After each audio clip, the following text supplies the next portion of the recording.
Good afternoon, ladies and gentlemen. Thank you all for being here. I very much appreciate your presence at my talk.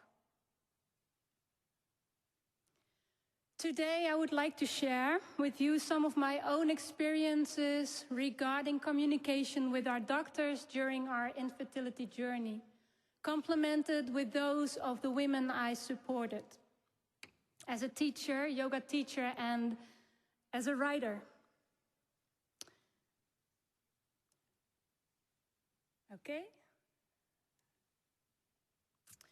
The title of my speech comes from the Buddhist teacher Pema Chodron. Letting there be room for not knowing is the most important thing of all. When there is a big disappointment, we don't know if that's the end of the story. It might be the beginning of a great adventure. After trying to conceive naturally for about 2 years, my husband Joost, who's sitting here, and I ended up in a fertility clinic in the Netherlands at the end of 2009. We underwent several tests to find out what the problem was, and we passed all the tests with better grades than we had at university. So the diagnosis was unexplained infertility. Our doctor at that time had the roadmap for our infertility journey already. It might have looked somewhat like this. So, after communicating the diagnosis, he immediately took his appointment book in order to schedule our first IUI treatment as soon as possible. While I was yearning for some hope and a solution, I also felt stressed out. I needed time to digest the fact that we needed professional help on this intimate subject. I needed time to digest that our child would not be conceived from romantic lovemaking, but from clinical treatment. For us, at that moment, the baby roadmap looked more like this, and we felt as if we were right here at that red dot. Dr. Alice Domar, PhD, a health psychologist, scientist, and professor dedicated to women's health, states in her book Conquering Infertility that for women, infertility is the most upsetting experience of their lives that causes as much stress as a life-threatening disease. From her own experiences with her fertility patients, she also writes, "This stress builds up over the years and hits its peak after 2 or 3 years of unsuccessful trying." Here I was, right at that point. Our hands-on doctor was not aware of the impact our fertility problems had on almost all areas of our life.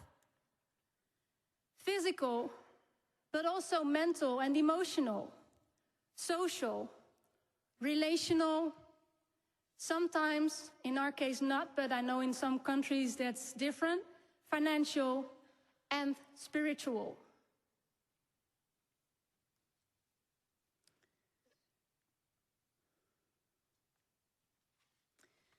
As a doctor, it is important to acknowledge this from the beginning and reach out to your patients by offering suggestion for psychological support. This will also help them to get mentally and emotionally fit for the enormous amount of stress during treatments. Back to our journey. We boarded the high-speed train of fertility treatments and underwent 6 IUI treatments in 6 months. Although I felt devastated at times, asking myself if life was worth living if I wouldn't become a mother one day. The train continued at the same speed. On to the next station, IVF. Looking back, it confuses me how this train just went on and on. Well, at the beginning of our medical adventure, we actually had serious doubts about undergoing IVF treatment. I can say it was a combination of the pressure I felt because of my age and the fear of not belonging anymore. But it was also because of the pressure of the way communication with our doctors took place. They seemed to be under time pressure all the time. There was no time for reflection. Our conversations were always about what is the next step in our treatment procedure. Not a single doctor ever asked us, do you actually want treatment at all? It was November 2011, the day our last cryo was about to be transferred. The doctor called that our embryo did not survive the thawing procedure. She was the first doctor of all the ones we met who ever said to me, take time to digest this before we proceed. And I did. And that created the space I needed to reconnect to myself. After allowing my grief about losing our tiny bit of hope to pour out, the wild ocean of emotions calmed down.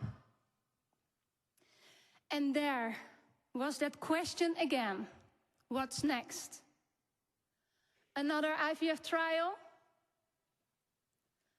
I felt a wave of resistance coming up, thinking of the big bag full of drugs, the injections, the trips to the clinic, the ultrasounds, the stress, the waiting. I recalled the mantra of my yoga teacher, don't miss your life. For almost 5 years, everything in my life was about getting pregnant. I was missing my life completely. The single wish to become a mother was not only running, but ruining my life. And at that very moment, I realized that I should not let my life start on the day a pregnancy test turned out to be positive. Life is here and now. And our life was and is actually very good. But I could hardly see that anymore because I was totally focused on the one thing that I thought was missing. My whole being felt it. I had had enough. A load dropped from my shoulders. And don't get me wrong, I have a lot of respect for the know-how and capabilities of Western medical science. But with my husband standing right next to me, we wholeheartedly decided not to go for a second round of IVF. We decided to leave the medical path. And I'd love to tell you how we said goodbye to the medical staff in a warm closing conversation.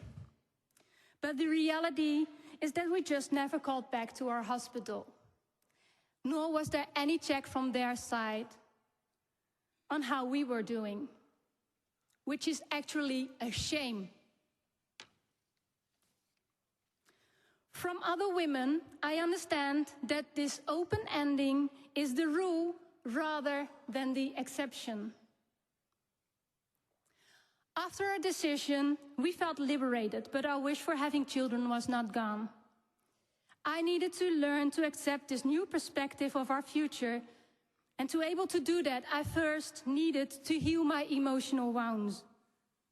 For me, yoga was a tremendous gift in doing this. Secondly, I needed to let go of this ideal picture I had in my mind about motherhood. I unconsciously believed that I would be happy ever after when having a baby. These pictures are used for marketing purposes by quite a lot of fertility clinics and pharmaceutical companies, creating an appealing illusion. Because this is not reality. Because even when treatment is successful, life does not match this photoshopped happily ever after picture. Nor do unsuccessful treatments mean carrying the grief of being childless with you for the rest of your life, which is another common belief. One of the women I recently supported told me in complete despair that her fertility doctor had said that the grief about being childless would never end. Please, be aware that we patients see you as an authority, even when you are talking on a subject you are not an authority at. Be an authority in the field of your specialization, but be a compassionate human being in the rest. I was able to let go of this ideal picture by investing for myself. Why did I want to be that woman on the picture? Why did I want to be a mother? I found that I was longing for fulfillment, connection, and most of all, for feeling unconditional love.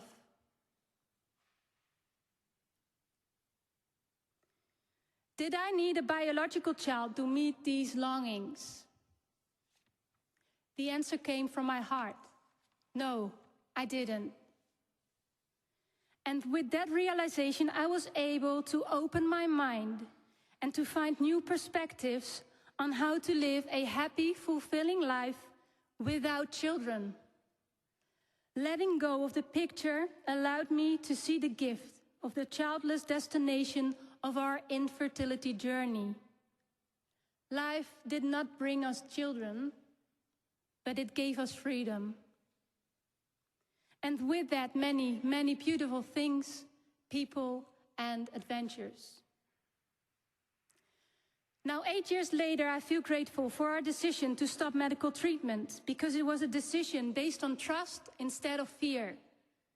It was a decision to embrace my own life instead of yearning for a new life to come. So, do you need to have children to be a mother? In Ayurveda, the traditional Indian medicine, being a mother is not only about biology. You can be a mother in other ways too, on a social level and on a spiritual level. The mother love I felt for my child to be was already in me. It was the starting point of our journey. I realized that having this love in my heart meant that I wouldn't lose this love by not having children of my own. It was here, and it's still here, and it will always be here.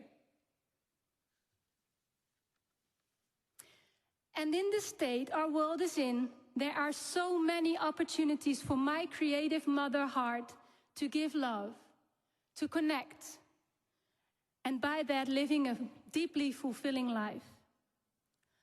Our infertility journey was actually a very fertile journey regarding my personal growth and the love I share with my husband Joost.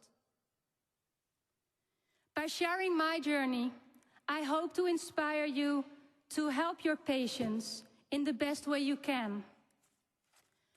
Not only by offering the best treatment possible, but also to help them discover their personal limits, to acknowledge the invasiveness of infertility and the treatments in their personal lives on all levels.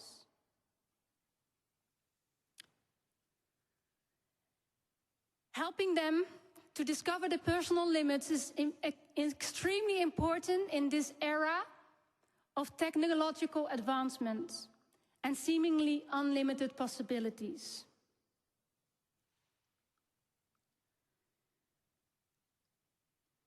You see your patients in a devastating period in their lives, especially when treatment fails again and again.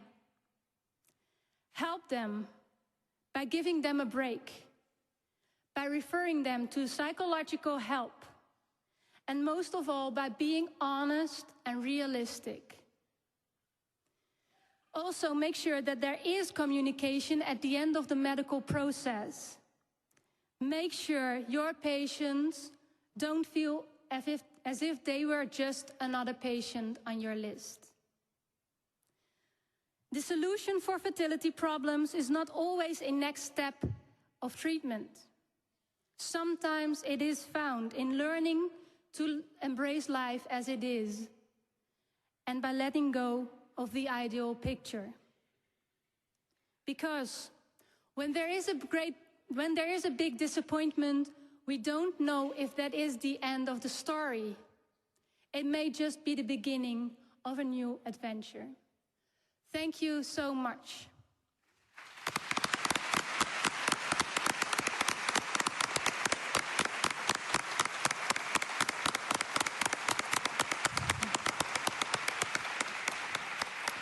Thank you so much, dear Ellen, for this open-hearted and honest presentation that I can, as a patient, can fully support. And we still have some time for a brief question and comments, please. Yes, please. Thank you so much for sharing your story. Like, I just think you guys are just all amazing for being able to come here and to open the eyes of clinicians. And as well, I want to say, Jessica, like, the doctors need to listen, the scientists need to listen, like we all need to open our ears and our eyes and understand. So I'm a trainee embryologist, and yeah, I just find it very inspirational. So thank you for sharing. My question is in terms of that healing process and the support afterwards, I think sometimes there's a bit of apprehension and fear about calling patients, even sometimes if we've lost them, to follow up to see how's things going, you know, if they've got pregnant, and following them up. And then sometimes the next thing they hear is like a bill for their frozen embryo storage or something, which is just, that must be horrible. So just from your perspective, what would be a good way to go about it? Would it be maybe good to say, we're going to call you in a couple of months? Or, you know, I think that we worry that we'll trigger them into being upset, if that makes sense. Well, I think if you can't make the call, you don't promise it.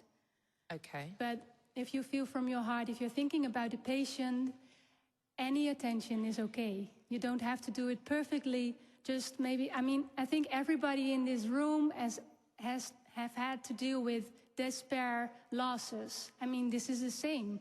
So you can, from that level, you can connect. And I think even calling and just ask, how are you doing?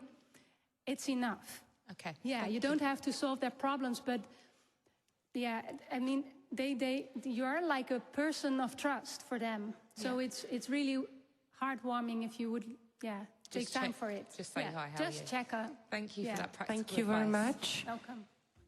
I don't think that, yeah, just a brief one, please. Please, be quick. Yeah, thank you very much. As a clinical psychologist in IVF setting, as I work, I always hear the doctors, they say, the women and the couple doesn't want a psychologist, they only want a child. What would you answer to them when you hear this? I would answer that if they want the best for their child to be, they also need to work on their own emotional state. Because I hear from a lot of women that have gone through treatments and finally get pregnant and have a baby, that they deal with depression and all kinds of emotional feelings So yeah, it's better to do it right on track instead of after. Yeah, so make it like, link it to the baby. I always tell to the people that are going to my fertility yoga classes, don't do it for the baby, or, well, do it for the baby, but most of all, do it for yourself. Because if you're in good shape, if you're mentally and emotionally stable, you're a better mother. Thank you very much. And thank you all for attending the passion session at ESHRE 2019. It's over.